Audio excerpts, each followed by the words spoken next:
So I think we can start, if you agree, Maricela and Charline. Let me introduce you again. So I have Ms. Maricela Muñoz, Minister Counsellor at the Permanent Mission of Costa Rica to the UN in Geneva. Thank you for joining us. And we also have Ms. Charline van der Beek, Policy Officer within the Permanent Mission of Austria to the UN, also in Geneva. This practitioners' discussion is about the challenges that diplomats face when working in digital foreign policy. And I'll immediately give the floor to Maricela or Charline, any one of you, who would like to go ahead. And the question is a very simple one. What are the particular challenges in your view, in your opinion, for diplomats working in digital foreign policy? Over to you.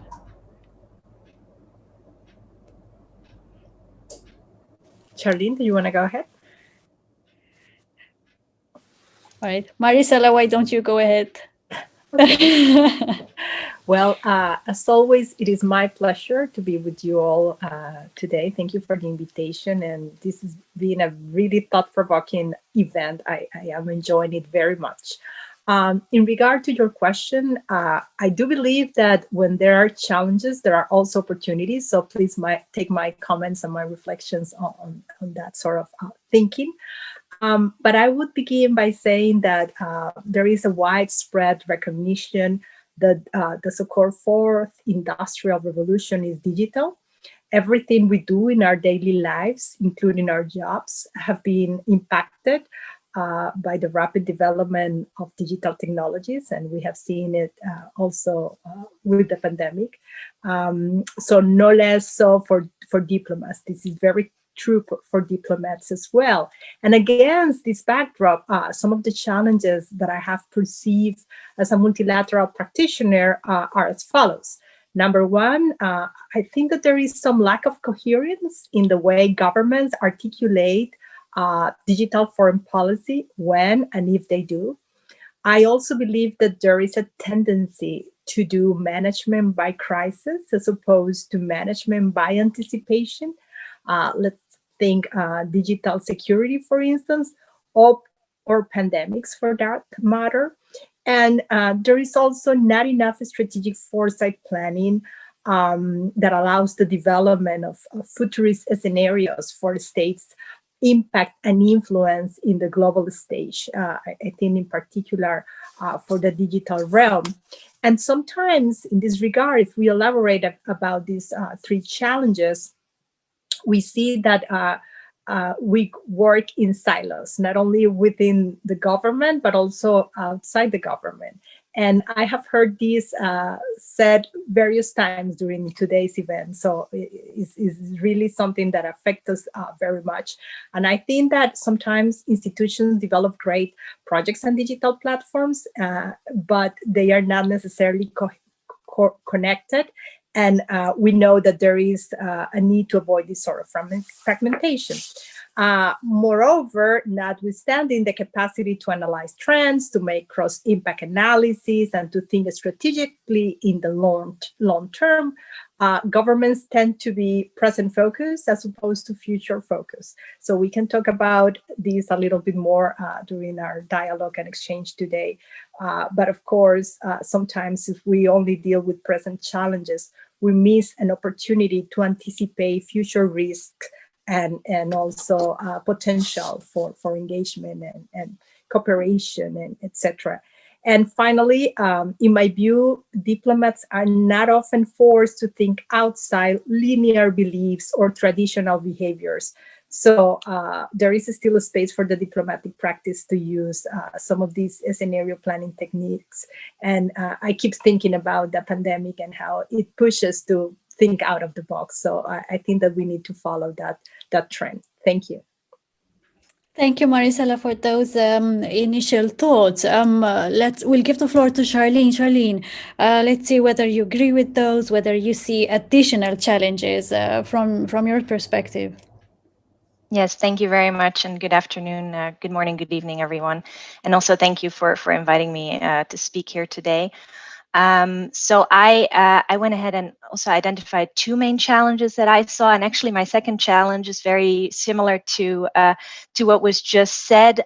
So I would say that the scope of digital issues, and also us working in silos because of the fact that this is such a big area, I think is one of the main things that we face here as diplomats in Digital Geneva. But the other challenge that I identified, and that's one that was also mentioned earlier in the Ambassadors Roundtable, would be the one of capacity building and education. So I think we really need to educate our diplomats. I mean, really everyone, but also our diplomats working on these tech issues about the technology so that we can really comprehensively discuss it in international policymaking fora. So for global policymakers, it's really key to understand how the most important technologies work, what regulation is already in place at the national level, the regional level, the global level, and what opportunities, challenges, and gaps there may be.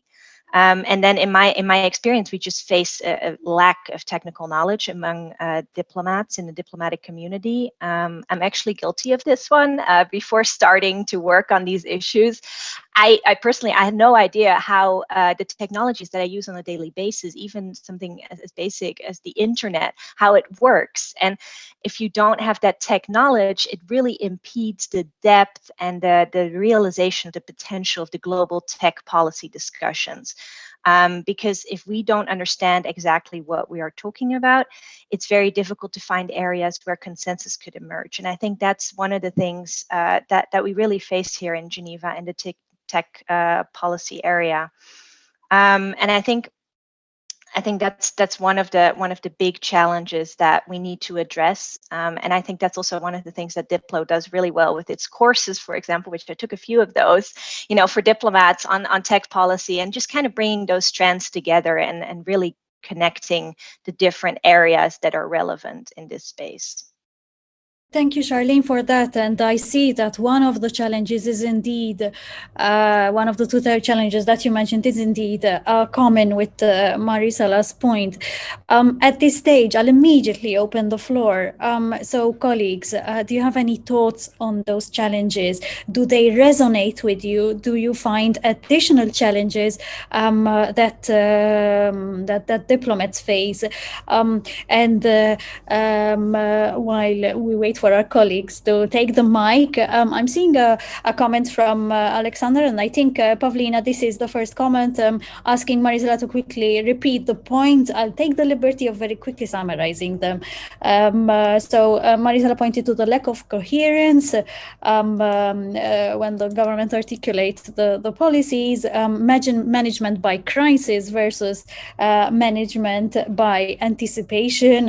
Also a very good point, because the Maricela also said that it ties in with this point that the governments tend to be present focused as opposed to future oriented, and the fact that we work in silos, and this connects also to what Charline has just said, working in silos, and the question of the capacity building. The internet is the roots are essentially technical, so that is a starting point for many people, but obviously there are many other aspects related to that. And you're welcome, Alexander. Colleagues, any comments from our participants at this stage? Please just switch on the mic and share your comments or questions with us. Can I go ahead? Yes, sure. Please, floor is yours. Thank you. My question goes to Charline. My name is Fanaka. I work for the government of the Republic of Zambia and the Defense Force of Zambia, and been dealing in cyber. So I'm just going to the point you mentioned on capacity building education in particular. So from your experiences, what's the starting point in terms of a target group if you're trying to build capacity around diplomats, especially if you're dealing with an issue where you have little resources? Where would you think would be the focus for you as a starting point? Who would be the target? Is it ministry officials or diplomats to certain diplomatic areas? And in addition to that, which ones would, if you had little time, which one do you think would be the basic points to run them through? Thank you so much, just from your experiences. Would you like to respond to that, Charline? Yes, Thor. Thank you. Thank you very much for that question. So I would say in terms of who to educate, I think that generally everyone should have a basic knowledge of how the internet and how the technologies that we use on a daily basis work. But of course, that's a very big ask. But I would say that those of us that work, for example, on these digital issues in the multilateral fora, so in Geneva, in New York, in Vienna, around the world, do need to have that basis in order to understand what we're really talking about, and also in order to be able to bring together the technical aspects and the geopolitical impact, which is, of course, as foreign ministry officials, is one of the things that we focus on. In terms of what we would start with, like I said, I actually started with a few courses from the DiploFoundation, and I have to say they're really great. And I know that right now they're also doing a lot of them like fully online.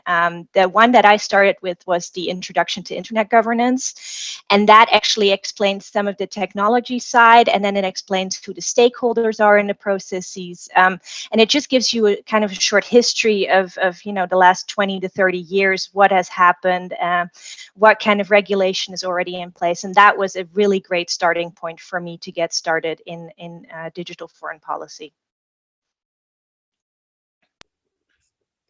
Thank you, Charline, for that. It's a good, let's say, way to start. And I'm seeing a comment from Marie. Marie, why not take the microphone and tell us what your thoughts there?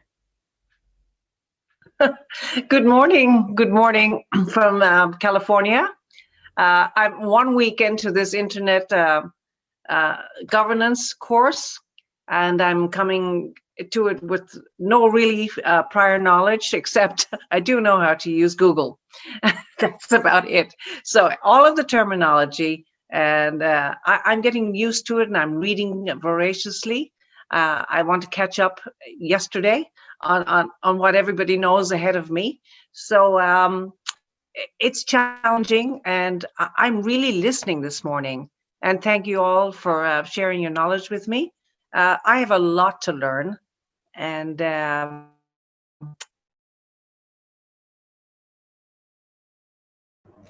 we seem to have lost Marie, but Marie, thank you for the comments there. That's about it, but I'm glad to be here. Perfect. Thank you for cut off a little bit. Sorry. No problem at all. Thank you for sharing that message. Anyone else would like to comment? Okay, no comments for now. I'd like to ask both Charline and Maricela another question related to capacity building. Do you feel that the whole range of topics of digital policy, do you feel that they're still perceived as maybe too technical by diplomats? And do you think that diplomats feel that they need to see what is under the bonnet? And I'll link this to an analogy. Charline, you did mention an analogy, and I think in the previous roundtable there was also an analogy on this. So basically, do you need to be able to know how the engine runs in order to drive the vehicle? So to what extent, where do you draw the line between what you need to know in order to discuss, to negotiate, and where does it become really too technical stuff that you don't really need to know, to learn about? Any thoughts on that? I think that that's an excellent question, Stephanie, and I can see that the dialogue and the exchange this afternoon is going towards that need for further strengthening of our skills and understandings of what digital means in digitalization, cybersecurity, critical protection of information, etc. And from my practice, from my experience, I could say that yes, there is a fine line between what is, let's say, basic knowledge for us diplomats to be able to engage in all these issues, including, for instance, human rights issues, because all of them are cross interlinked, and there is this great interdependence among all these different aspects.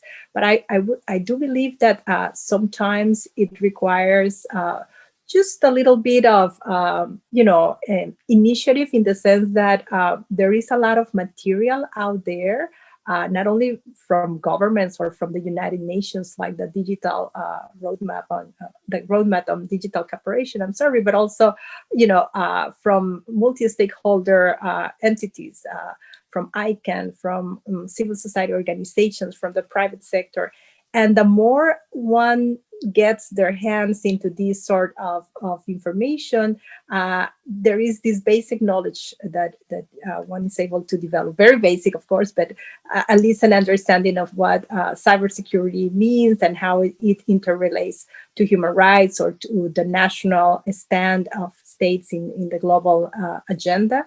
And little by little, I think that one can decide to further that knowledge through a specific training. And of course, I can always vouch for the training that DiploFoundation is able to deliver, and any other, both digital or face-to-face when that is possible. But I do think that as diplomats, we need to start seeing these connections, because the momentum is now, and to interact also with our authorities back in our countries and with all the actors. It's a multi-stakeholder effort, and that was also reinforced this morning. So thank you. Thank you, Maricela. I do agree with you. And this is, in reality, it doesn't only apply for diplomatic practice, but it applies for so many other areas in life. The initiative that we have to learn, there's a source, there is a wealth of knowledge on the internet that can really help us at least get the basic understanding of what we need to learn, basically. Charline, any thoughts on that? Yes, thank you. Now, to come back to the question, if some of digital is too technical for diplomats, I think that technical questions are generally focal points for systemic clashes between different systems, different worldviews, different ideologies. And so that makes the technical also political. So I think that there really isn't a line of what is too technical for diplomats. It's just we take a different perspective, I would say. So the technical experts have a certain perspective, and we take more of the political perspective. Now, as diplomats, we need to ensure that the political level also engages with these issues, which is something that was also mentioned earlier, and really make that connection between the technical and the political, and try to explain it. I think we're kind of the middleman between two sides. We're between the political level and the technical level, and we're trying to translate sometimes, because I think a lot of things get lost in translation in this area of work. Now, clearly, no one can be an expert on everything. I think that there is no such thing as too much knowledge, but I do understand that there is a limit to what every one of us can learn on technical issues.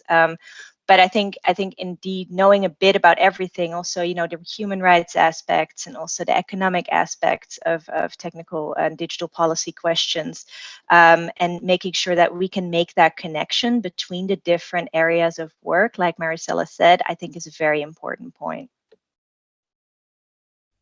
Mm-hmm. Thank you, Charline, for that. A related, I would say, question, and I'm seeing a comment from Marie. Marie, it's a direct message to me. I don't know if you want to share it also in the with everyone there, or you want to grab the mic. An additional comment to what you just said, Charline and Maricela. Do you think that diplomats in the training to become a diplomat, is there enough emphasis on digital? Is there no emphasis at all? Is it time to rehaul the training that diplomats get? And I'm referring to the training before one actually joins the diplomatic service. So even from your own personal experiences?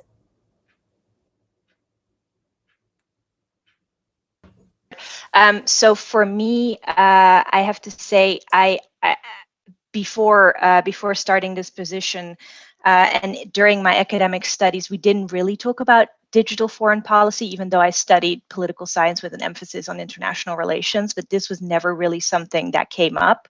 I don't know how that has changed in the past years. I hope it has, because it is something that is very important and that really touches on all aspects of our work. I would say, if you look at technical and digital policy issues coming up in the different fora across Geneva, I think that's very important.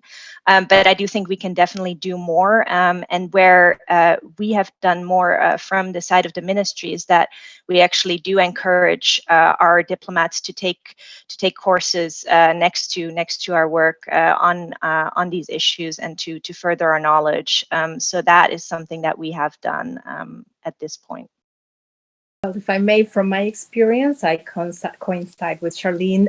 There was not a firmer, focus, particularly on digital issues. Of course, there is always an emphasis on this re-skilling for our practice, and that's very important. I think not only for diplomacy but for any other, area of work.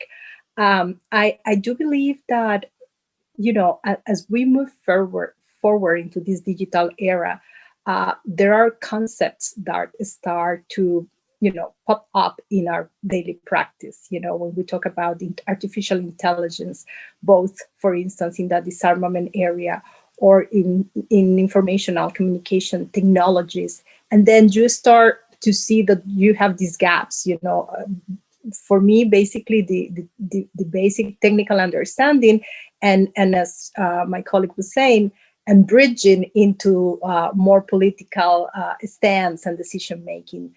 So I think that everything is developing very rapidly, Stephanie, and I will say that more and more as governments and ministries start to understand that it is very important to keep and to develop and to sustain this whole of government approach. So that, so everybody's, working for the same objectives and not, invest in resources in different directions. I think that in parallel, this emphasis and this need for further training and capacity building, not only for officials, for civil servants, but for the general public also, because we all need to be digital literates, will increase. And that's something that we need to, I say, anticipate and not wait until, it's maybe too late. So it's great to be able to start talking about these issues, for instance, during this dialogue, so we can start creating the desired scenarios for our practice to be more effective and more impactful. Thank you. Thank you, Maricela and Charline. It is indeed a whole of country approach. If you look at the let's say digital literacy, and I'm seeing a comment from Marcos saying that for him it was learning by doing. I wonder whether there are newly graduated diplomats who can share maybe their experiences on the type of training they received, whether digital was included in their training or not. Anyone, any junior diplomats among us? And I think it doesn't seem so. And we have a comment by Marie. Pavlina, would you like to share that? Yes, absolutely, although we have like 90 seconds again. So Marie Betts Johnson shared her thoughts. She cannot imagine how a new diplomat feels with all the acronyms and prefixes that mean the same thing and so many moving parts. This is a groundwork necessary, so it's necessary to get up to speed quickly. So she's familiar with the political level. Charlie, and your comments are very reassuring. Thank you, Pavlina, and thank you, Marie, for that. Indeed, I'm sure these are challenges which they're common across the diplomatic community.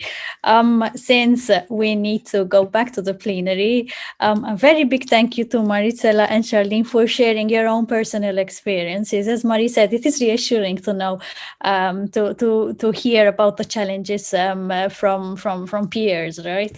So thank you for that, and thank you also for our participants who have joined us for this track 4 and who shared their comments with us.